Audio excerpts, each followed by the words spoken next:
খাগড়াছড়ির পাহাড়ে নানা রকমের কৃষিপণ্য উৎপাদন হয়, অথচ এখানে কোনো হিমাগার নেই। উৎপাদিত এসব কৃষিপণ্য সংরক্ষণ করতে পারছেন না এখানকার কৃষকরা। ফলে কৃষকরা ন্যায্য মূল্য থেকে বঞ্চিত হচ্ছেন। তবে কৃষিপণ্য সংরক্ষণে নতুন পদ্ধতি তৈরি করে এক কৃষক এ জেলায় সাড়া জাগিয়েছেন। ফ্রিজ কিংবা হিমাগার নয়, পানছড়ি উপজেলার তালুকদারপাড়া গ্রামে ঘরের সিলিংয়ে ঝুলিয়ে রাখা হয়েছে 1 মনেরও বেশি টমেটো। ঘরের সিলিং কাঠের ভীমে রশি দিয়ে ঝুলিয়ে রাখা হয়েছে এসব টমেটো। দূর থেকে দেখলে মনে হবে বড় থোকায় থোকায় যেন আঙ্গুল ফল ঝুলছে। আসলে ঝুলছে টাটকা পাকা ও আধা পাকা টমেটো, যেগুলো 6 থেকে 7 মাস পর্যন্ত তাজা থাকে। ফজলুল কবিরের বাড়িতে দেখা মেলে এই পদ্ধতিতে রাখা টমেটোর কার্যক্রম। বান্ডেল থাকলে প্রতি সেনমানিতে টাকা বাঁচবে। বিকাশ সেনমানি বান্ডেল কিনে জিতুন প্রতি লেনদেনে। ফজলুল কবিরের স্ত্রী এবং ছেলে শরীফ মাহমুদ ছোটন মিলে গাছসহ টমেটো শক্ত রশিতে বেঁধে সিলিংয়ে ঝুলিয়ে রেখেছেন। প্রথমে বিষয়টি অদ্ভুত মনে হলেও এখন এই পদ্ধতির কার্যকারিতা দেখে অনেকে মুগ্ধ বলে জানিয়েছেন এলাকাবাসী।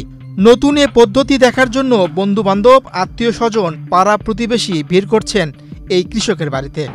একই সঙ্গে এই পদ্ধতি সম্পর্কে ধারণা নিচ্ছেন অনেকেই। বাসার পাশে আমার ছোট ভাই সুরনদের বাসা।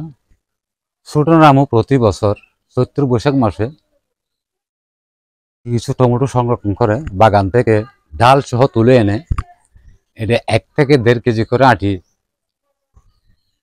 আটি করার পর এটা ঘরের ছাদের নিচে ঝুলে রাখে। দেখা যায় এই অবস্থায় টমেটোগুলা 1 থেকে 6 মাস লাস্টিং করে। এদের দেখা দেখিতে আমি এখন এদের বাড়িতে আসছি, দেখে আমার খুব সুন্দর লাগছে টমেটোগুলা। এলাকাতে আরো অনেক লোক উৎসাহী আগামীতে এভাবে সংরক্ষণ করার জন্য। আমরা প্রথম দেখে ভাবতাম টমেটোগুলো নষ্ট হয়ে যাবে, কিন্তু ওনারা দীর্ঘ কয়েক বছর যাবৎ টমেটোগুলো এইভাবে ঝুলিয়ে রাখছে। টমেটো দীর্ঘ কয়েক বছর যাবৎ সংরক্ষণ করার জন্য এটি একটি সহজ পদ্ধতি। টমেটোগুলো হালকা পাকলে গাছসহ এনে রশিতে বেঁধে ঝুলিয়ে দেওয়া হয় বলে জানান কৃষক ছোটন। টমেটোগুলো আমরা বিগত 8-9 বছর ধরে এইভাবে করে সংরক্ষণ করে রাখি। এভাবে সংরক্ষণ করে রাখলে প্রায় 6-7 মাস পর্যন্ত এগুলো ভালো থাকে। আর ফ্রিজে রাখলে তেমন একটা স্বাদ থাকে না। আর এভাবে 7-8 মাস পর্যন্ত গাছ থেকে টমেটো আনে রান্না করলে যেমন একটা স্বাদ থাকে, ঠিক অবিকল সেম স্বাদটাই থাকবে। এগুলো প্রথমত গাছ থেকে কাঁচা অবস্থায় বেটু সহ ছিঁড়ে এনে বাসায় আঙ্গুর ফলের মতো করে 2-3টা করে বা 3-4টা করে দড়ি দিয়ে গিট্টু দিয়ে এগুলো ছাদের বিমের মধ্যে টাঙিয়ে রাখি।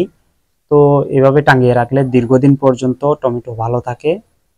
আর একটা কথা হচ্ছে যে আপনার এগুলো চৈত্র বৈশাখ মাসে যে ভারী বৃষ্টিপাত হয়, এগুলো বৃষ্টিপাতের আগে সংরক্ষণ করতে হবে। কারণ ভারী বৃষ্টিপাতের কারণে এইভাবে টমেটো সংরক্ষণ করে রাখলে বৃষ্টির পরে টমেটোগুলো নষ্ট হয়ে যাবে, বেশি দিন টিকবে না। যার কারণে এগুলো সংরক্ষণ করতে হলে আপনার ভারী বৃষ্টিপাতের আগে টমেটোগুলো সংরক্ষণ করতে হবে, তাহলে টমেটোগুলো দীর্ঘদিন 6-7 মাস পর্যন্ত ভালো থাকবে। পাহাড়ি অঞ্চলে কোনো হিমাগার না থাকায় এটি বিকল্প হিসেবে খুবই কার্যকর। সিলিং বাঁশের হওয়ায় আলো বাতাসে অনায়াসে চলাচল করতে পারে, ফলে টমেটো টাটকা ও সতেজ থাকে। এ পদ্ধতি এখন অন্যরা অনুসরণ করতে শুরু করেছেন। পাহাড়ে সাধারণত কোল্ড স্টোরেজ নেই বললে চলে, তাই ক্রেতাগণ অধিক মূল্যে টমেটো কিনে খান। আমাদের পাহাড়ে এক কৃষক ভাই বাজার থেকে গাছ সহ টমেটো কিনে ঘরের সিলিংয়ে ঝুলিয়ে রাখেন। তিনি এ থেকে প্রায় সারা বছর টমেটো খেতে পারেন। যেহেতু ওনার সিলিংটা বাড়ি দিয়ে তৈরি, এখানে প্রচুর পরিমাণ আলো বাতাস প্রবেশ করার সুযোগ থাকে এবং টমেটোগুলা নষ্ট হয় না। ওনারা এই পদ্ধতি অবলম্বন করে অন্যান্য কৃষকও এটা অনুসরণ করছেন এবং সারা বছর টমেটো খান। মীর হোসেন সরকার, বাংলাদেশ প্রতিদিন।